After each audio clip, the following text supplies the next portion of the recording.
This episode is powered by Airdrie DQ Grill and Chill, owned and operated by local entrepreneurs. Check out one of their 3 Airdrie locations today and pick up a blizzard, ice cream cake, or dilly bar. The Biz Dojo is also brought to you by Beyond a Beaten Path. If you're on the lookout for a personalized gift, head to beyondabeatenpath.ca and get started on your custom creation. Beyond a Beaten Path. Personalize it, because everything else is boring. So what have you been up to for the last 9 weeks? Oh, not podcasting, which is a lie because we've actually been doing a fair bit of work for the podcast. But I've been doing a lot. Not a lot of actual podcasting, though. No, we've done a few little recordings and touch points and whatnot here and there, and most of the work we've done is kind of in the back end. And yeah, we had lunch twice. Yes, two-time lunch eater, one-time world champ. What else have you been up to? Man, I spent some time with my family. That's part of what the 9 weeks is about. Making sure that we had time for family and friends and that we didn't get consumed by this rapidly expanding podcast turned coaching company turned everything business that we've landed into. So I was very excited about that. Got to spend some time, in the pool and avoiding smoke. There's a lot of smoke. That was a thing. There's a lot of, man, I saw blue skies today and there was almost a tear. I was just so happy. I saw the mountains for the first time today. And I mean, other than when I went to the mountains at one point, it's the first time I've seen them in weeks. Yeah. So it was a marvelous day today with the blue sky and whatnot. I was doing some rough math, as I do. You made a list? I did. I made a quick list. Getting my list scratching back going here. Scratching? Yeah, that's a word. I actually saw 9 of our guests face to face in the last 9 weeks. Oh. I didn't plan that. It's just that's how it worked out. Wow. I saw one. Well, you and I saw Vanessa. We went to Preserved. And got some delicious items, by the way. Yes, some jams and some ketchups. And my jalapeno herb spread. Oh, man. That stuff's really good. I really liked the banana peppers or the candied peppers, whatever they were called. Yeah, the jalapeno herb spread, just, side note for listeners here, go pick it up, grab some cream cheese, mix it together and throw it into a piece of chicken. A piece of chicken. Yeah. I was going to say onto a bagel, but either way. No. Cut open a piece of chicken, throw it in there and bake it off. So good. Sounds delightful. I'll just go through the list. Also got a chance to see Xavier Moon. Oh, yeah, you went to a game. I forgot you went to a game in Edmonton. Went to a game. Oh, that reminds me. Actually, we also saw Brian Bettis, who was on a Chopping It Up. So that's 10 guests in 9 weeks. I went to the game with Brian and got to see Xavier do his thing. And man, that was special. That man can ball. Let me tell you. They ended the season like 13-1, didn't they? 13-1. Yes. And that one was a close one. Oh, they could have very easily had a perfect season. And, I'm sure they'll be, don't want to jinx anything, but I got to think they'll be playing for the championship in the championship weekend coming up in 2 weeks up in Edmonton for the Canadian Elite Basketball League. So also got a chance to catch up with Adam Huxley, who we had on the show. Another season 1 guest, went up to Wainwright and at the same time saw Parker Mackay, Wyatt and Derek are correspondents in the field, and Connor McLennan. So there was like one event where I saw like half the people that have been on our shows. But that was a ton of fun. It was great to go back up to Wainwright and spend a bit of time up there and go back to the hockey rink and take Lyndon with me. And I'm sure we'll get into that at some point, but that was a really good time. Also had a chance to catch up with Lauren and had a tarot card reading.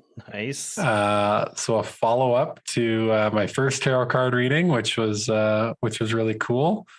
And then our new friend, Connor from Local Laundry, Connor Curran, we went for a walk the other morning, which was... You've been for a couple walks now, haven't you? Well, I've been for a few walks in my life, but I mean, in this case, no, Connor and I went for a walk. We were going to go for coffee, but then it was like, he was... Oh, right.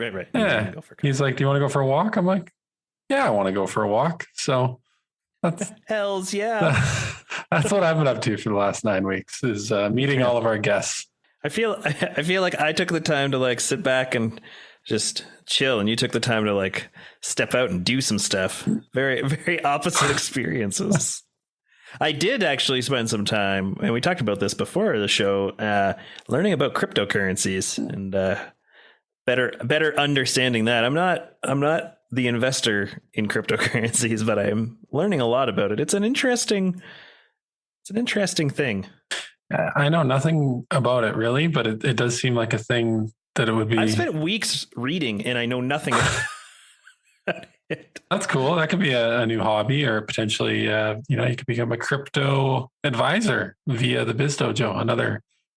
We have a crypto advisory. Another value prop. I don't know that I want. The market's so volatile. I don't know that I would want to. But man, one Bitcoin's worth like $57,000. Can we do a dojo coin? Is that a thing? I mean, I'm sure it would take some effort, but I feel like our time would be better spent smoothing out a few rough edges on some other things.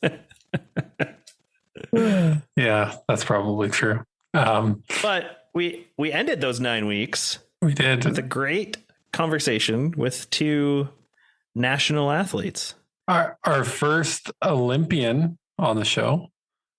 We had an almost Olympian last season, Mr. Jason Krause, who was amazing and had an unbelievable story. But this season we're able to hop in the dojo with Alysia Rissling, who was a 2018 Olympian in the bobsled game, as it were, and also along with her is her co-host on the Face First podcast, as well as fellow Kidsport ambassador, Grace Dafoe.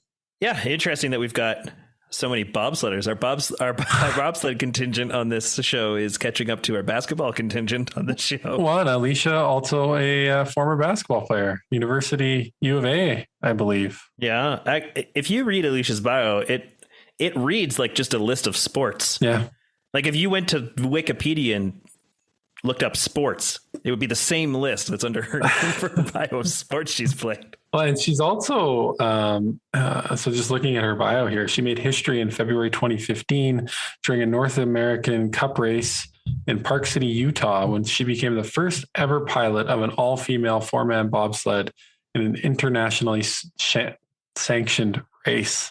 I'll get my words back here. So not just an athlete, but a world-class, very impressive athlete. So, who's helping to break barriers. Like, that's incredible. Breaking down barriers. And, I think if I got anything, so much out of this conversation, but in her part in particular was just her perseverance and just sort of never say no attitude. Would that be the best way to put it? I think I got that from both of them. Fair. I feel like that's a thing that you need in bobsled, which I don't know. Before talking to people who do bobsled, I thought you run, you jump in a missile that's on ice. And I've been to the luge track over at COP, and I've actually watched an event there. It was years ago, but I watched an event there, and you used to be able to stand where there's a turn. There's like a center section that you used to be able to stand in, and you can get really close to the track there. And so I actually have got some pictures, or I tried to get some pictures. They were going so fast that it elongated the luge to the point where it looked like it was 30 feet long and the people's heads were 8 feet each. But man, they get going pretty darn fast on those things. Well, and one of the things we've talked about that we want to focus in on this season is helping people with, practical tips and tricks, from these amazing people and amazing leaders across all industries that you can apply to your day-to-day life. And, what I really loved about Grace is the conversation with Grace. We got into talking about breathing, and I'm a big fan of breathing. Me too. I am pro breathing. I'm on the bandwagon for breathing, and all things related to it.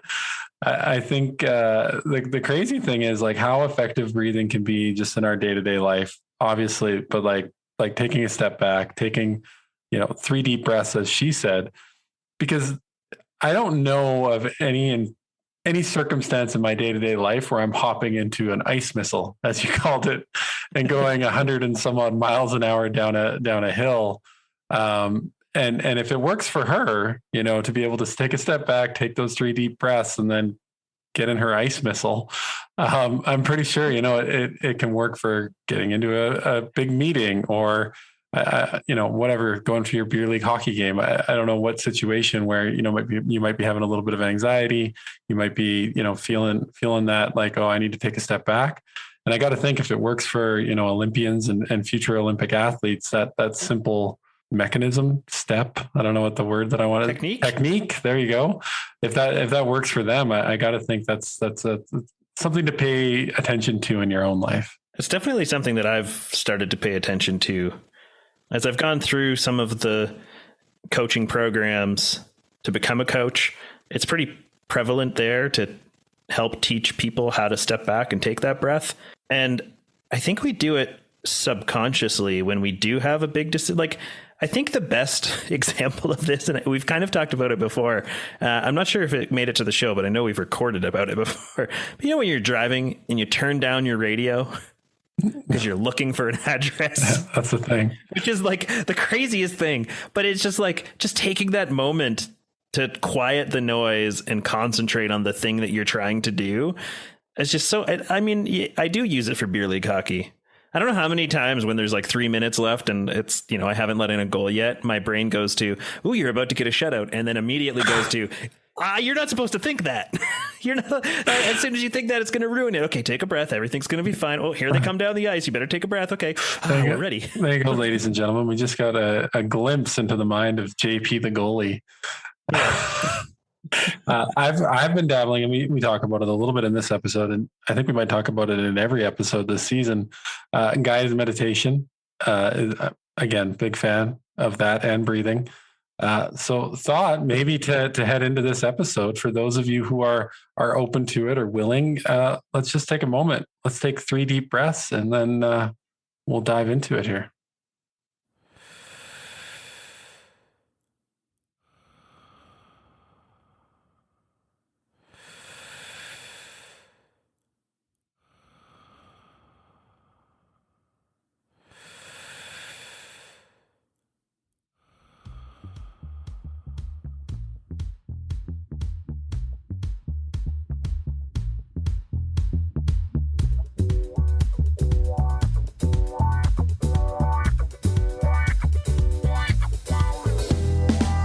Welcome to the Biz Dojo with Seth and JP. This week, we're joined by Alysia Rissling and Grace Dafoe. We're going to talk about mindset and, in particular, overcoming challenges. But first, Grace and Alysia, welcome to the dojo. Really excited and happy to have you guys on the show. Thanks so much for having us. Thank you. I think the place we were actually going to start today is you guys are fellow podcast hosts. So that's very cool. What inspired you to get into podcasting? Well, I'm not going to lie. So it was through Kidsport Calgary, which we're both ambassadors for. And this opportunity came up. I saw it come up in my email. I actually thought I was going to be a guest on it and not a host. And I was like, yeah, sounds great. I'd love to do it. And then we got an email a couple weeks later from Kidsport and Rob Kerr. And it's like, yeah, so hosting the podcast, like, here's what we're going to do. And I was like, well, wait, what? But anyways, it's been awesome ever since. It just came as a little bit of a surprise, but I love that part of the story. When opportunity knocks, I guess you just take advantage of it. Yeah, I was a little bit the opposite. I actually knew that we'd be hosting. Same email though for Kidsport, but I actually was like, I've been a guest on so many, and podcasting is a great way for me to start building my resume towards what I want to do in my future after sports. So I was definitely looking to get into it, and that was just too good of an opportunity to pass up. Very cool. And I skipped right past intros. So I was doing a little research prior to this, and I noticed you guys wear a few different hats. So I thought maybe I'd let you guys introduce yourself. Like, what's your What's your 30-second elevator pitch on what you do in the world? My name is Alysia Rissling. I am born and raised in Edmonton, call myself a Calgarian now for the last decade. I moved here to pursue the sport of bobsled. I am a pilot. I am one of the first people in the world to pilot all 3 sleds. So that means I usually drive my 2-man. I competed in the 2018 Olympics in a 2-man bobsled with my partner, Heather Moyes. We came 6th. And I have driven the monobob, which is a brand new sled that is going to be debuting at the 2022 Olympic Games here in February. And I also was the first female to pilot a 4-man sled with a crew of all women in an international race when we were originally trying to get the 4-man to be our second event. If you watch the Olympics, you see that the men compete in the 2-man and the 4-man, and the women was just 2-man until this year.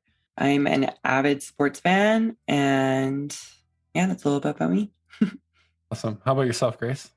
Yeah, so my name is Grace. I'm born and raised in Calgary. I was a figure skater for pretty much most of my life growing up, and then I fell into the twists and turns of skeleton, and I've been on the national team for the last 2 years and just training to hopefully go to my first Olympic Games.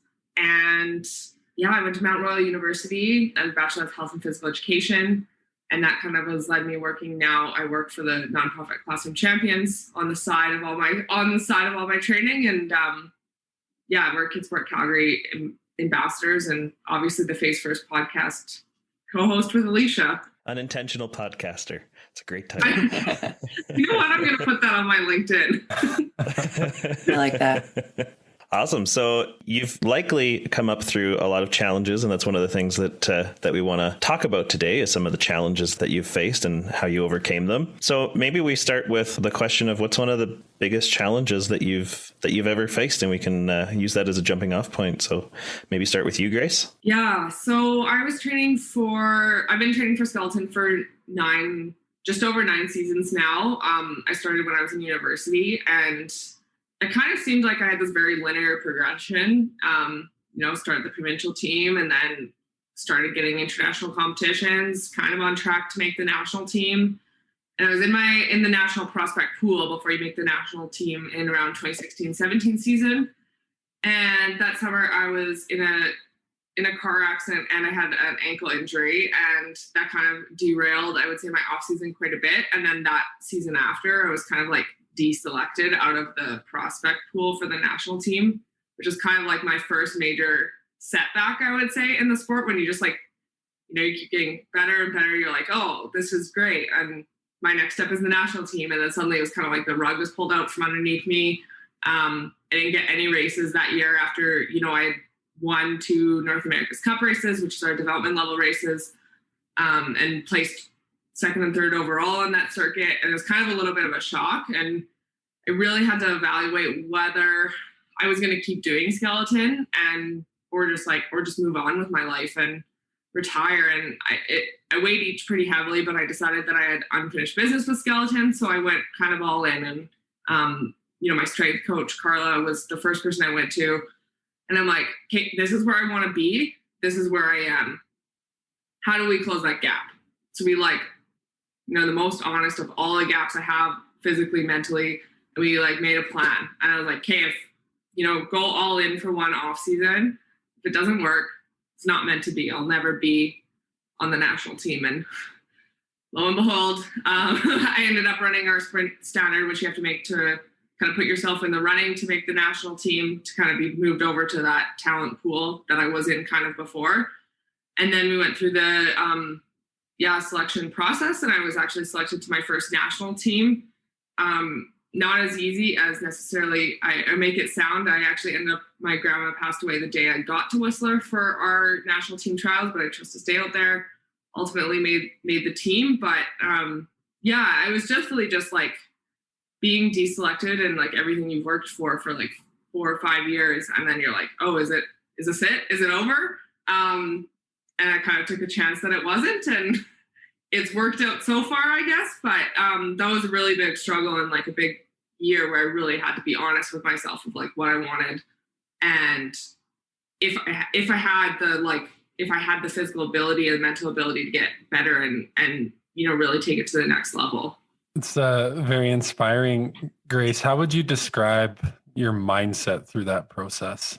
You know, it was almost so calm. My mindset was like eyes on the prize. I had goals set, like smaller goals, as well as like obviously larger goals, with kind of each of my integrated support teams. So, you know, with my sports psychologist, we were very heavily working on the mental prep for not only like the on-ice season, but for like showing up to our testing camp. And so, yeah, it was just kind of like, it was almost cerebral, because you were just like, okay, this is the next step. This is the next step. And everything just kept going really well, which came as a shock, but it was obviously after a lot of preparation and stress and, you know, things not going well. So it kind of, it's hard to describe, but it's like that moment of flow as an athlete or a person that, you know, things just feel like this is how it's supposed to be.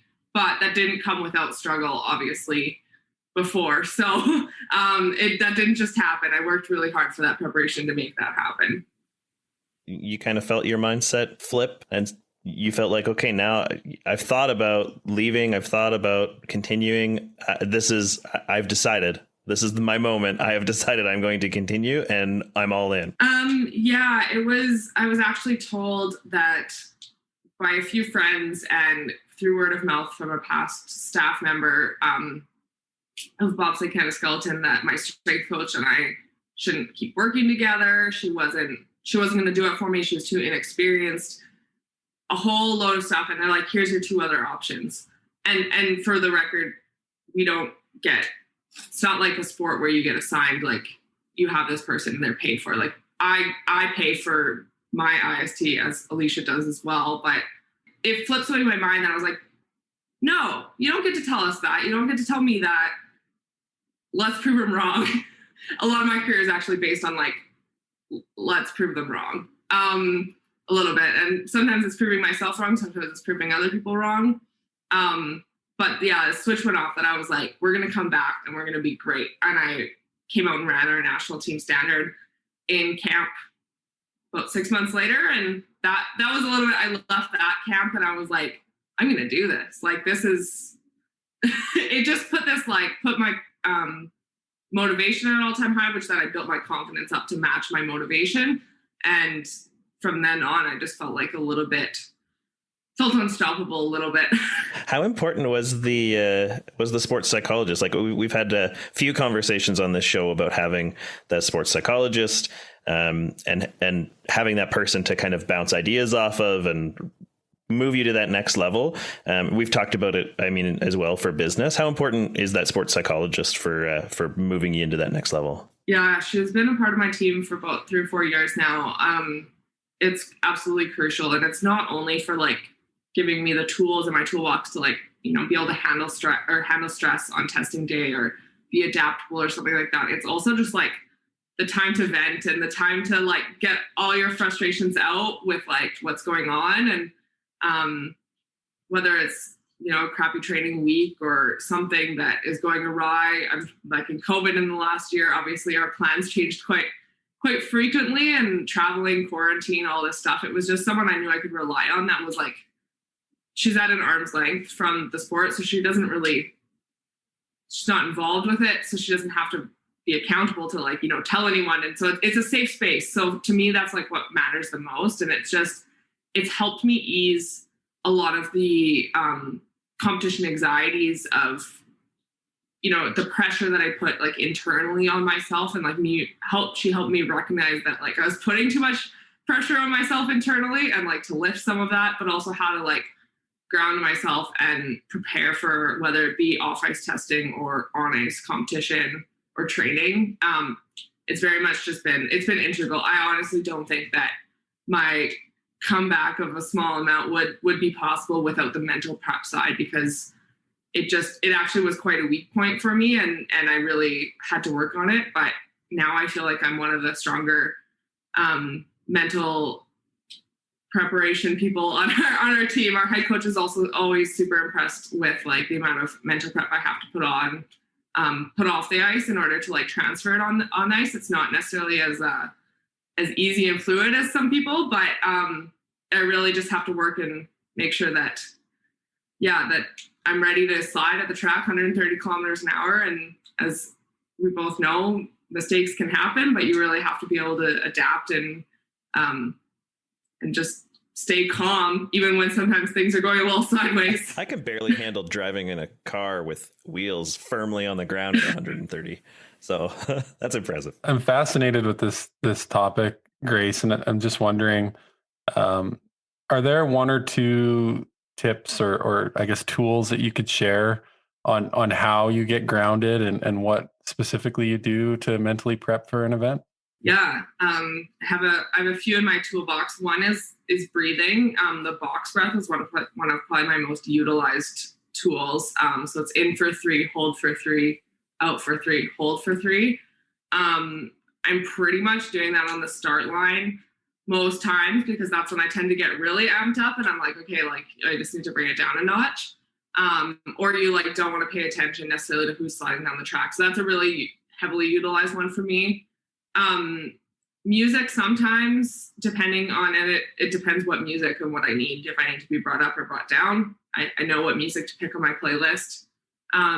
Grounding is a big one as well with my feet. So between when I take my warm up, when I take my shoes off, and I'm like inside getting ready to put my spikes on for a competition, I take a moment to like feel my feet on the ground and really think about it. And swaying side to side, it supposedly helps calm your brain as well, according to my sports psychologist. So that's one as well. I used to pace a lot, but I've kind of thrown that one out the door because I'm starting to be known for pacing around the start house. But those few are really important for me. And then just as I said, the preparation side is just imperative. For me, I start each week with like a track plan. We talk over with our head coach, and to me, building that through helps me be confident and not second guess myself on the ice. So that has actually been one of the most key pieces in my mental prep, is just knowing that I can handle it and I know what the plan is and I don't have to show up to training and second guess myself. I think we got a good infographic there, JP. Grace is, yeah. I feel like there may be a few great infographics from this episode. I love the point on breathing. I think it's such a simple thing. A quick aside, a couple weeks ago, I took my kids and we did the tea house hike in Lake Louise, which was probably a bit much for a 4 and 9-year-old, but we did it. And on the way down, we came the back way. Have you guys done that hike before? I don't know.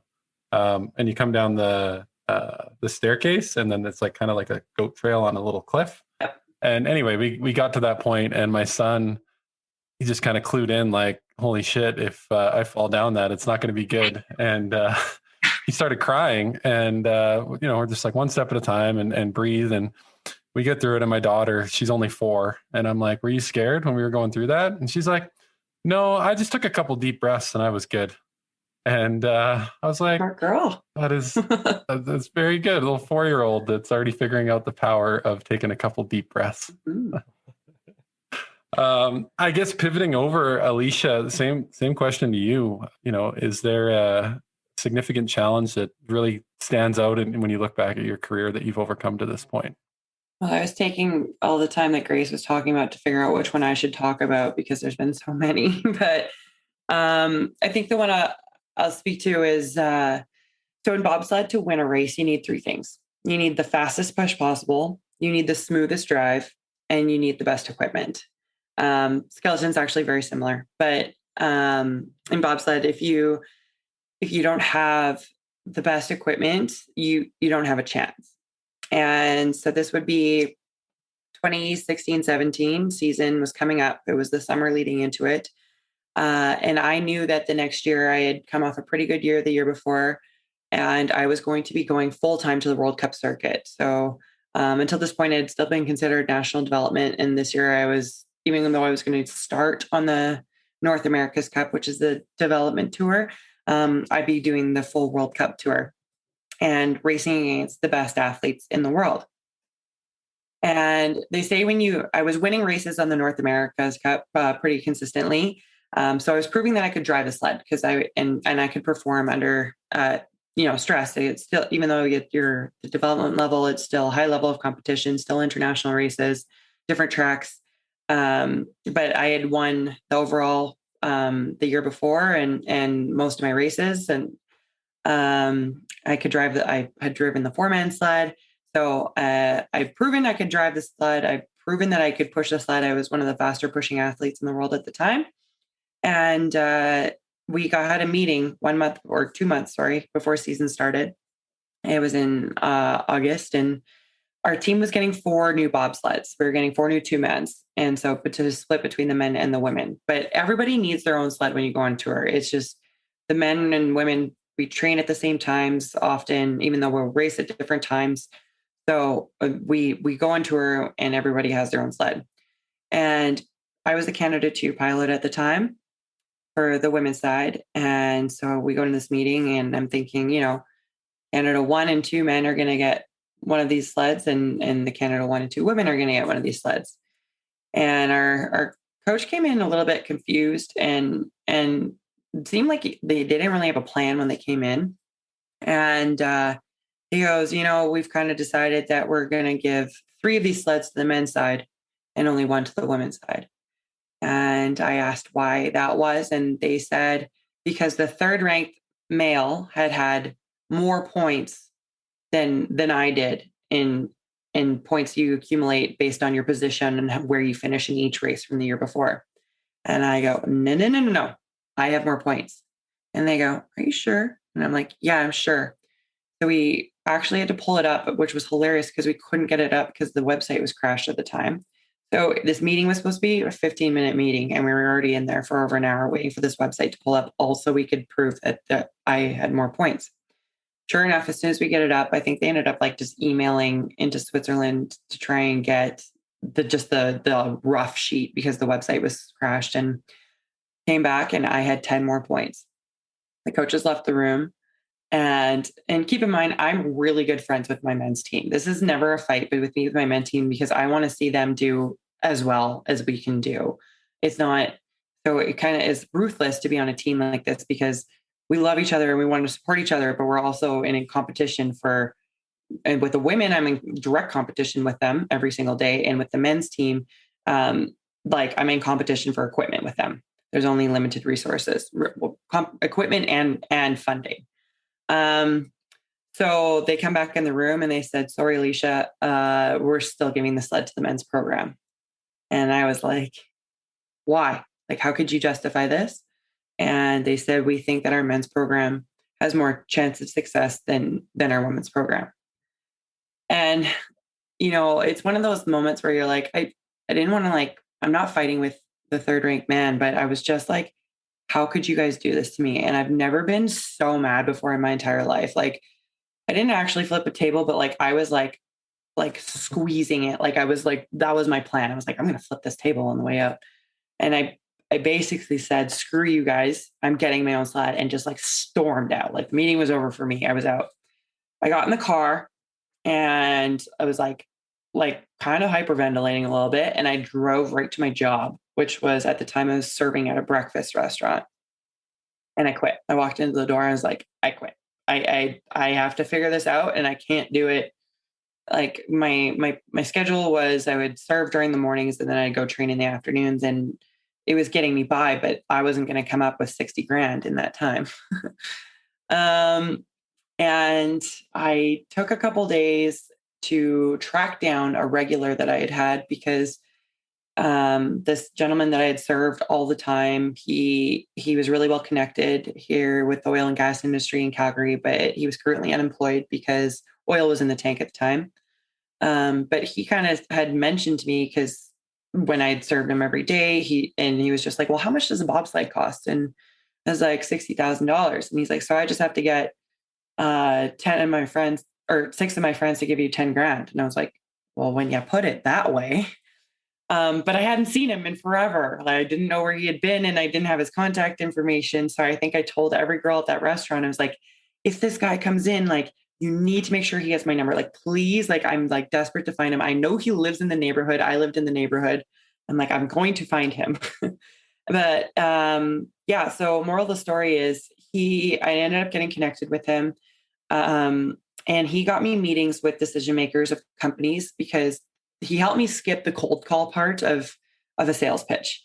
he got me meetings with decision makers in companies that he knew were employed, who knew they were busy and knew they had, cash flow coming in, that they would potentially be interested. And in the meantime, I started doing my side of the work, which was working with one of my coaches who was not in on that meeting to figure out how I was going to get one of these sleds that my teammates just got. Now, I like just to clarify, the sled that my team was going to give me was the same sled I was in last year, which was equivalent to a Ford. And the sled that my teammates were getting, that I was going to be racing against most athletes on the World Cup circuit, was a Ferrari. So it didn't matter how fast I could push, and it didn't matter how great my drive was. Like if I'm in a Ford and they're all driving Ferraris, I don't have a chance. So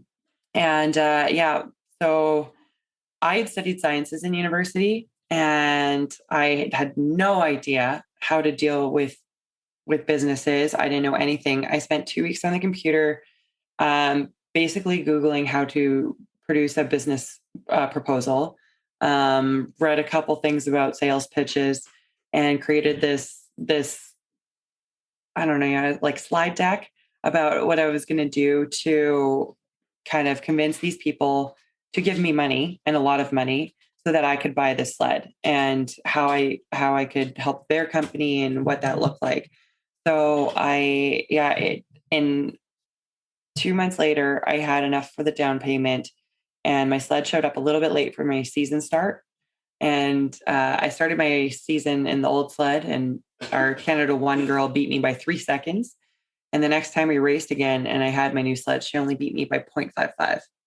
So that was how much of a difference being that new sled made, and went on to have a great season on the World Cup that actually ended with a silver medal on the Olympic test event at the end of the season.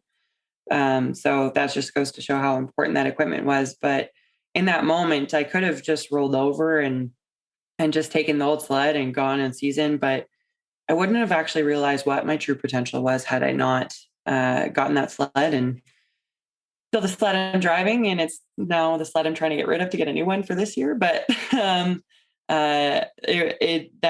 that moment and what I did that year, and actually I didn't get a Ferrari. I got what I like to call the McLaren of sleds. I got a different one than all my sleds, but then all my teammates got. And to be honest, I like it a lot better. So I was really happy that I did. So if any listeners are looking for a sled, there's one for sale. Yeah. You can email. I'm just kidding. Great, a special price for you. Alysia, just love that story. Super inspiring. What's the biggest thing you learned about yourself through that process? There was one thing about me that I think I've known for a long time. I was a university basketball player, and I've always been known as kind of the hardest worker in the room. And that just doesn't really that doesn't mean just on the field of play. That means like I'll go above and beyond what I have to do outside of sport to get what I need to do to be where I want to be. Like a couple of years ago, I had another story, but my nickname became Relentless Riz. My nickname's Rizzo. So, and that was the one thing that kind of solidified it, that I was like, you know what, I literally can make anything happen if I want it bad enough. Those are great stories. Really, really appreciate both of those. I think maybe pivoting a little bit, we're going to try a segment. So my mom had given me feedback that we needed to include listener questions this year. And yesterday I posted asking for some listener questions. And then I texted her and said, you better ask a question since this was your idea. Your idea. Yeah. So question from Mama Seth, as it were. How do you deal with anxiety before competition, and what are some of the methods you use to calm yourself? I know, Grace, you kind of got into this a little bit already, but Alysia, do you have any tips or tricks or things that you do? Yeah, I mean, it's funny because most of my anxiety from my sport, I get completely away from the competition. Competition is my favorite part. And that's the part that I find the easiest for me, because I practice the way I race, or I can race the way I practice. And I always know that usually when I get to the line on race day, that my thought process is, you know what, I've done everything that I needed to do. And I make sure that I've done everything I need to leading into part. That's the part that helps alleviate that anxiety, and whatever maybe will be. don't get me wrong, there are some races that are a little bit crazy. Like for instance, when Whistler is -10 and sunny out and you know you're going to go 150, close to 150 kilometers an hour. That's a completely different type of anxiety. And that one is, again, with Grace talking about those breath work. I mean, another one for me is just managing my stress levels outside of in that competition. I like being amped up in competition. I love the butterflies. I know that means I'm ready. So for me, though, if you can't live that life the whole time, I tried to do it prior to the last Olympic season and just being amped all the time. And that led to severe burnout syndrome for me, overtraining syndrome. I got really, really sick, hair falling out sick.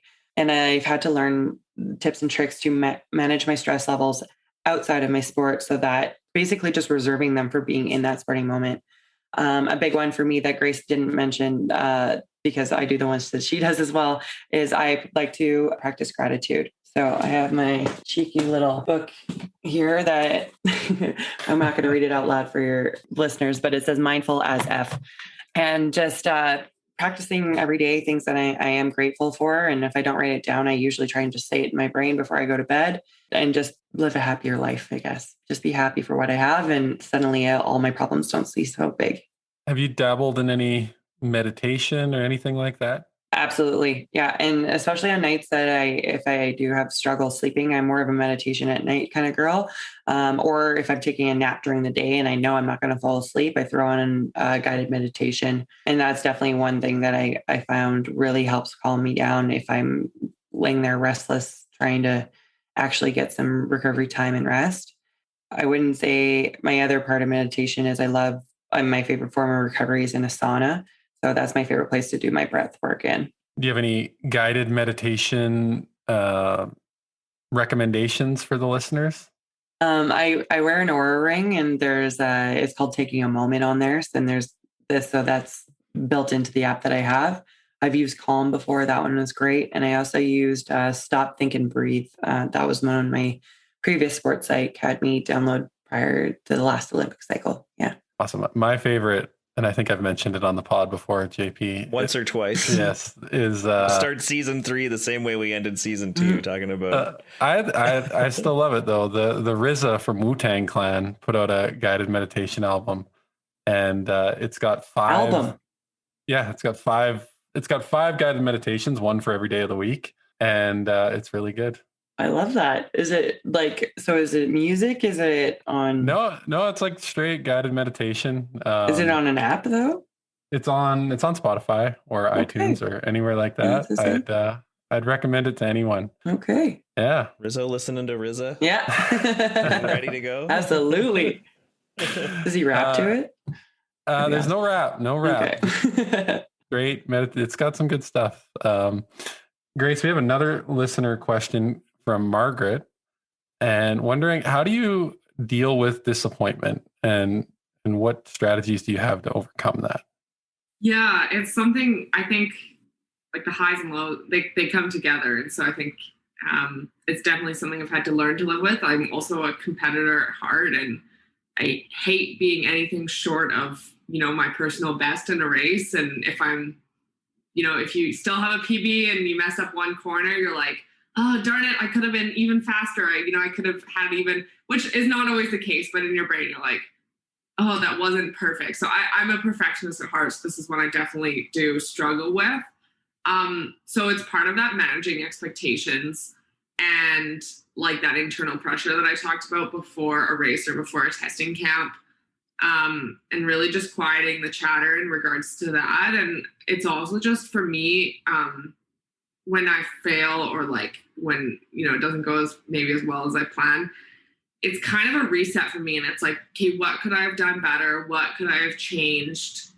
And what will I do for next time? And I like kind of in that moment, an example is, we just ran a testing camp and a few weeks ago, and I didn't necessarily have the performance I maybe wanted to, but what really helped to ground me in not being like disappointed and having that emotional reaction was like, okay, like we still have another camp in September.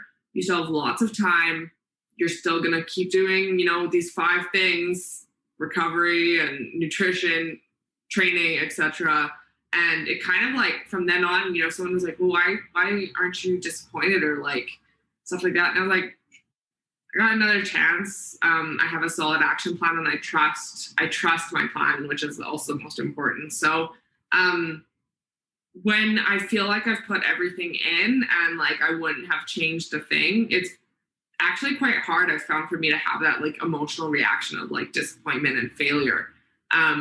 Because I think I used to have that when I know that I wasn't like fully in, or like, you know, I wasn't maybe training as hard as I should have been, or following my nutrition plan, or, you know, something was missing for me in the past. And that's probably why, you know, I had that the year and a half kind of missed time, because I was deselected off the team. And now it's kind of also that grateful aspect of, I dreamed of being on the national team for pretty much my entire life before I even knew what skeleton was. And so it's easy to just be grateful for like that I'm here and I'm still doing it. And every moment in the sport is also, it's just like, I feel like I'm like living on borrowed experiences almost, because I never thought, you know, people told me I'd never make the national team. And so now that I have, and I've been on it for 2 years, I'm kind of like, what next? Like, it's like, it's just, it feels like a gift almost. So, yeah, not to say that you don't spend moments being like, I wish it would have gone different, but I find that emotional reaction is a lot easier for me to manage with all of that. Is it time for a coffee break yet? I think it is time for a coffee break. Are you going to drink some Biz Dojo brand coffee during our coffee break? I'm absolutely going to drink some Biz Dojo brand coffee on this coffee break. Which Biz Dojo brand coffee are you going to drink during this Biz Dojo brand coffee break? Personally, I like the Dojo Dark roast Biz Dojo brand coffee on my coffee break. My preference is the Master's Medium roast on my Biz Dojo brand coffee breaks. How much Master's Medium or Dojo Dark roast Biz Dojo coffee could JP drink? Oh, JP could drink an endless amount of Biz Dojo brand coffee on a Biz Dojo branded coffee break, whether it was the Master's Medium or the Dojo Dark roast. But see, the thing is that our listeners can also enjoy Biz Dojo branded coffee during a Biz Dojo branded coffee break. They just need to visit our website or Amazon or send us a DM.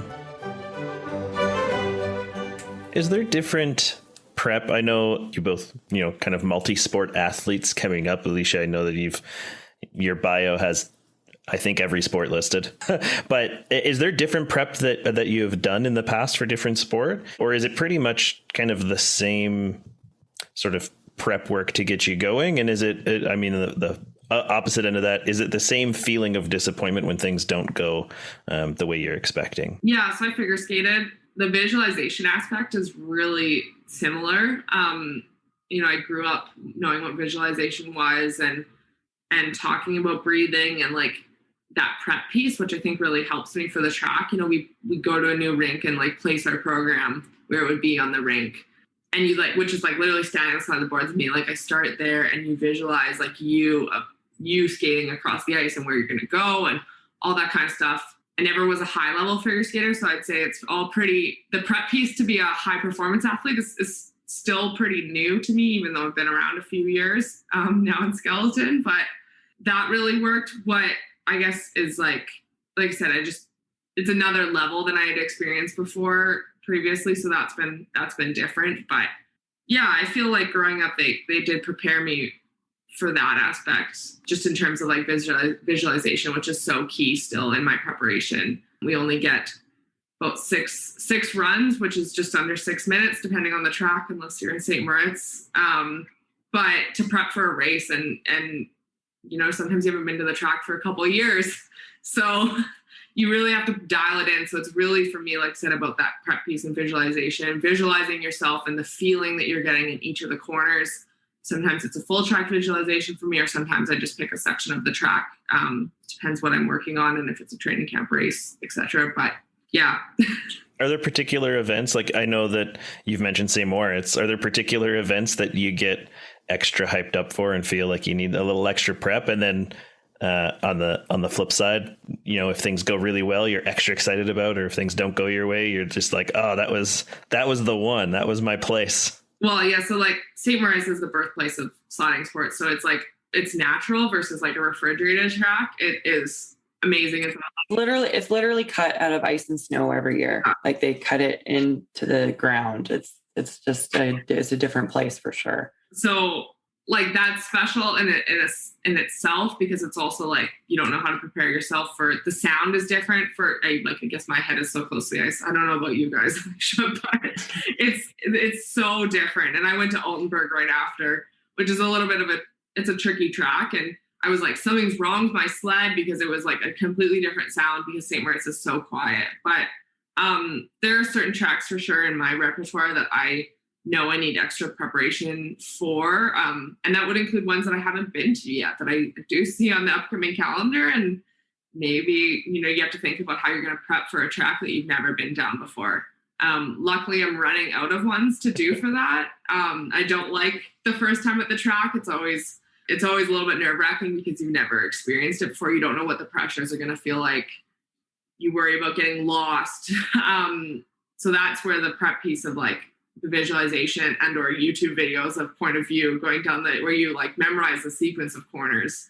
So yeah, I mean, I have to know, like, it's very track dependent for me and what I need. And there are some tracks where I know I can relax at.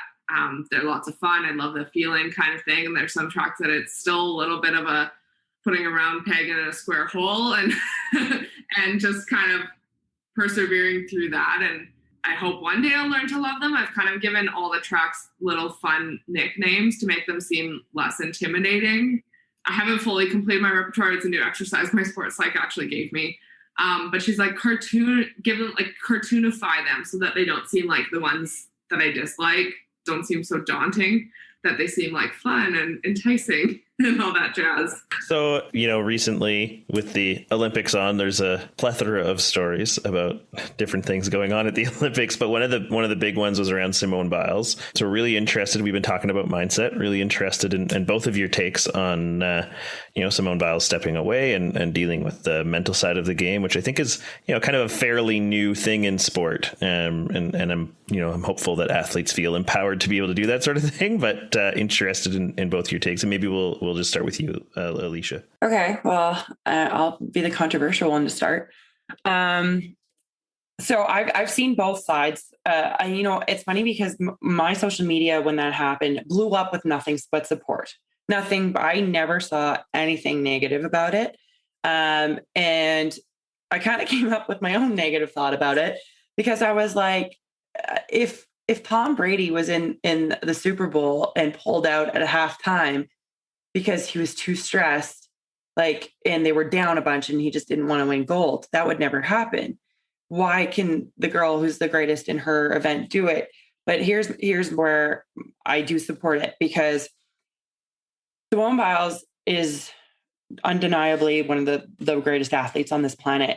And the problem with her, if she is not mentally on, she is going to get hurt.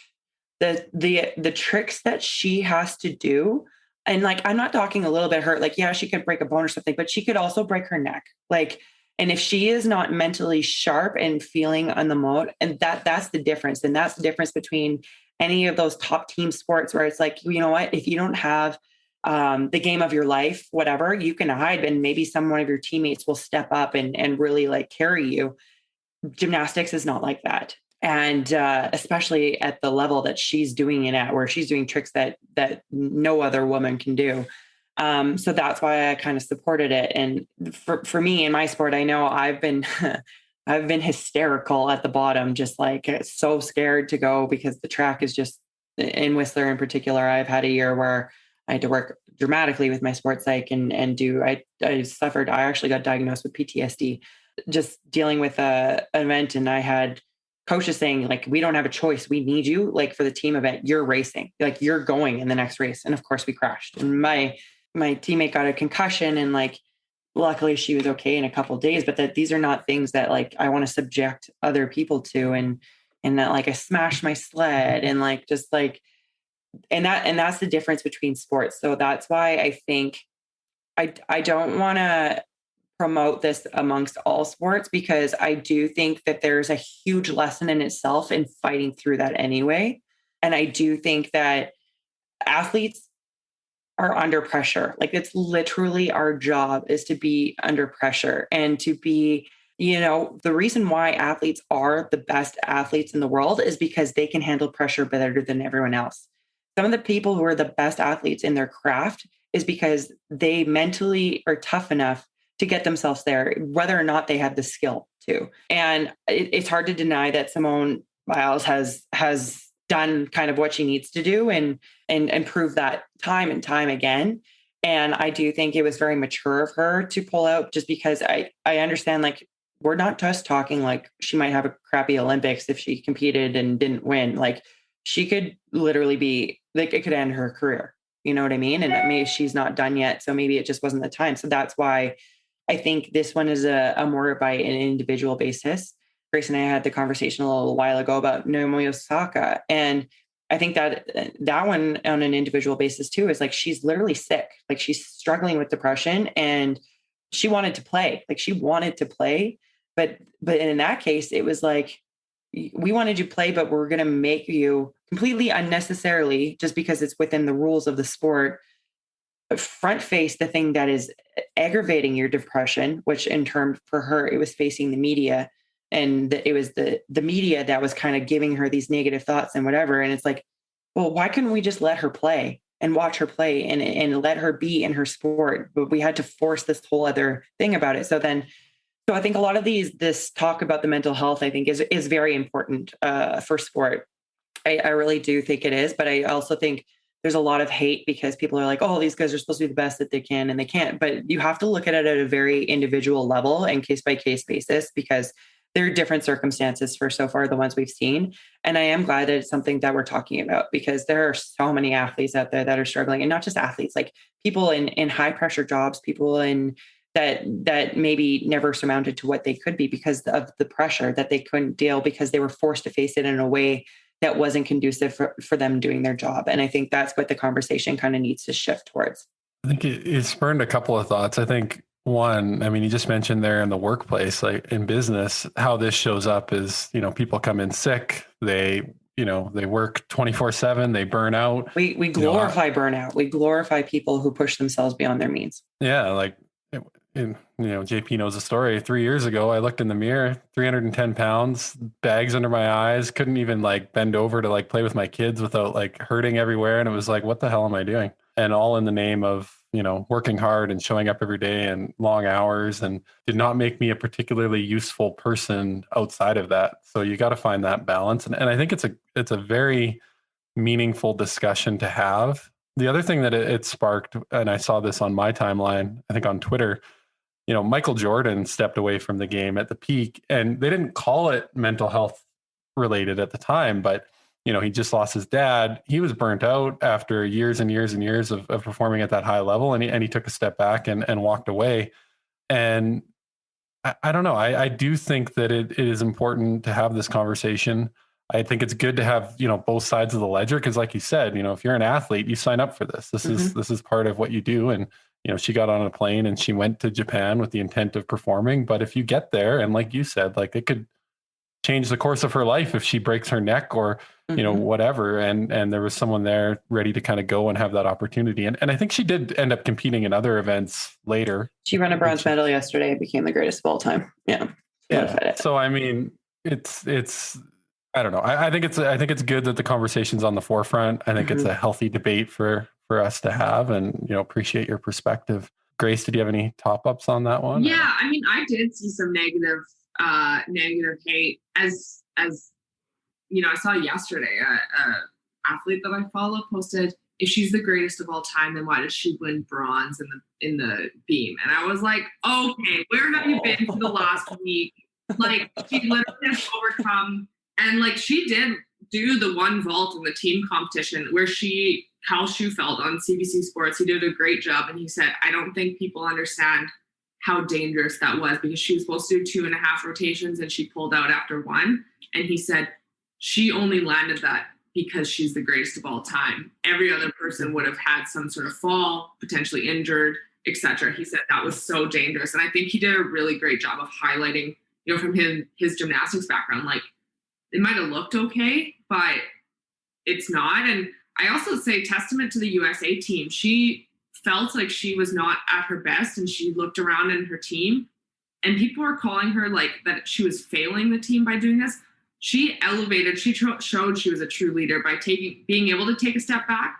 And she went to every event that she was supposed to be in and was on the sidelines cheering, covering her eyes and stuff. Suni Lee, who ended up winning, I can't remember what individual event it was, but the gold, which was the event Simone was supposed to be in, you know, they're roommates and they were like celebrating on Instagram together. Anyways, I do think it's individual depending on the event, but we come from high risk sports, I guess, in a sense too. And like, I get it. It's when your mind and body aren't working together, and there comes a point where I describe all these tools, and when none of those tools are working, you really have to think like, what's the action plan here? And in my mind, I mean, obviously I'm not at the level she is, but if I was in that situation, I would think, if I've pulled out every tool in my book and it's not working, I need to take a step back. And, whether that you have to address after where that failure came from, like, was it a failure in preparation, failure in not having the right tools, or did it just happen? Because it happens. Like, athletes also aren't perfect. And I think it really showcased that, sport and athletes have always provided this like inspiration of hope for people, but for kids, the next generation. I remember what it was like when I was a kid. And I also just hope that kids are watching and they're like, maybe when they're a bit older, they'll understand, or some of the older kids, but seeing athletes talk openly about their mental health, I hope that it like normalizes it. And like, yeah, these people are like looked up to as superheroes on TV, but they have problems too. And it really shows that like mental health doesn't discriminate whether you're the best gymnast of all time, or you're just an average athlete, or you're just working every day and have a family. Like, I just think it shows that it doesn't discriminate and it can affect anyone. And it does affect many different types of people. So to me, that part of the conversation was important in thinking about like the next generation and in all that sense. But yeah, I think, she had said about chatting with Michael Phelps a lot as well over the last week, and Osaka. And I really look at Michael Phelps. He's openly said that he was like struggling quite a lot when he was like supposedly at his peak as well, and stepped away and was quite depressed and all this stuff. And I think like the fact that she's addressing it while she's still an active athlete is also very important, because a lot of athletes, after they step away from sport, struggle with that transition. And if that kind of stuff does come up, and it hits way harder then. Yeah. So I just think it's important that we're kind of talking about it rather than talking about it after athletes' careers as well. Hopefully that'll help. You can get resources while you're still an active athlete. Seek them out. Yeah, totally agree. I can't believe we're coming up against the hour here. So this has been a ton of fun. Really appreciate your guys' perspectives and sharing your stories with us today. Couple of things on the way out of here. I guess first thing is, how do you feed your mind? What are you doing for personal development? What are you working on getting better at? And maybe we'll start with you, Alysia, on that one. So I, having been out of school for so long, I actually, it took a little while to realize I needed that mental challenge. I needed something to stress my mind out, outside of bobsled, something to put my thoughts to. So I just actually graduated with a certificate in business from Queen's. Figured since I learned how to run my team like a business and create business plans, I might as well get a piece of paper that tells future employers that I know what I'm talking about. Congrats. That's awesome. Thank you.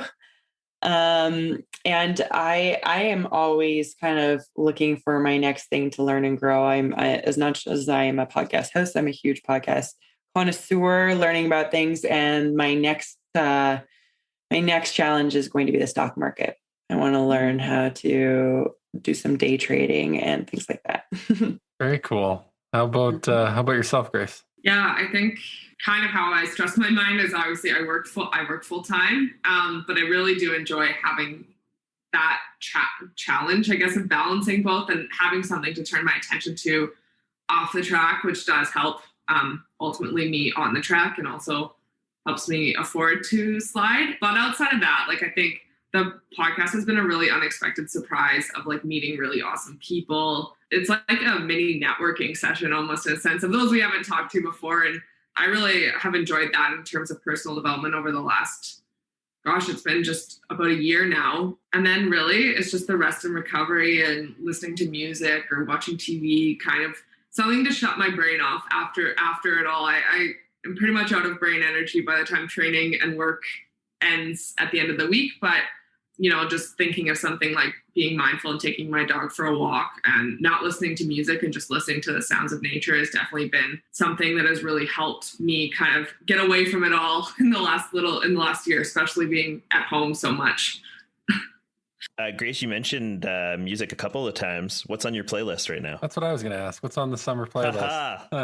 I listen to a lot of music. Funny enough, my dad is actually like this. He's been semi-retired now for just about a year, and he's like this music connoisseur. And so we actually have a shared Apple Music, and he just updates like his like new what I'm listening to playlist. And it is awesome because I don't have to look for any of it. To be honest, I don't recognize most of the artists on it, but it's just like really refreshing. One of my favorites, though, that I could listen to over and over and over is either Lady Gaga's Joanne album or Michael Bernard Fitzgerald has I think it's called Love Valley. It's got a field on it or whatever. That one's kind of more my calming. I was listening to it like say at testing versus some get me a little more amped up like the Lady Gaga album. But yeah, I can't take credit for any of the gems I find. That is all on my shared Apple Music from my dad. Your personal DJ. Yeah, basically. That's awesome. Anything on your playlist, Alysia? I have a playlist for every kind of mood. So if I'm driving, I'm listening to country. If I'm working out, I'm listening to hip hop. If I am having a fun Saturday, I'm listening to EDM. So I'm all over the map with my music collection. And I have a playlist called Chill for whenever I'm in the bath. Yeah. Awesome.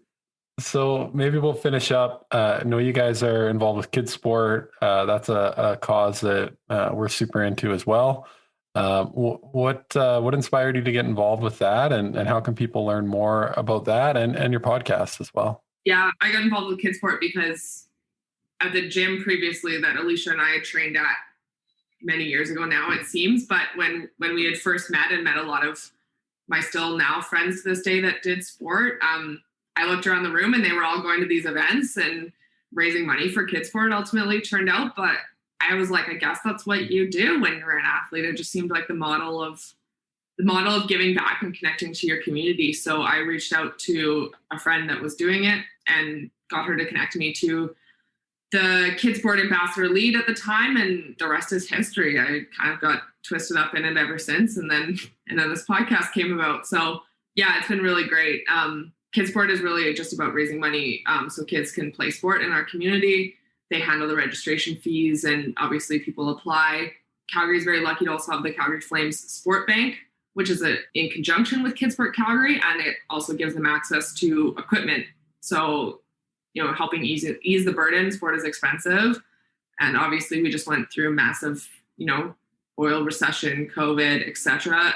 We really think that they're going to be needed more than ever as kids get back to sport. Yeah, same kind of story. It just seemed like all of our friends were being Kidsport ambassadors, and couldn't think of a better way to give back and get involved with the community, especially here in Calgary, being from Edmonton. So then I ended up being on the Kidsport Edmonton board as well, and going back and forth. So in the opportunity, so you can check out our Face First podcast, whatever platform you listen to podcasts on. And we're in conjunction with Kidsport and as well as Sport Calgary. And we just try and keep up to date with a lot of the events going on in Calgary as well as Greater Alberta. We've kind of expanded. I have that Edmonton influence in there too. So and we interview a bunch of local athletes as well as ambassadors for different sports groups, mostly involved around kids, but still a lot of great info on there. Check us out. Awesome. Well, thanks so much for joining us today, Grace and Alysia. It was a pleasure having you, and I'm sure we'll connect again in the future. Yeah, thank you. Sounds good to me. Thanks for having us. Thank you both. Hey, thanks for listening to today's episode. If you like what you heard today and you'd like to tap into your inner wisdom, check us out on the bizdojo.com, Instagram, LinkedIn, or Facebook. Or send us a message for a free discovery session to coaching@thebizdojo.com. We hope to hear from you soon. See you next week.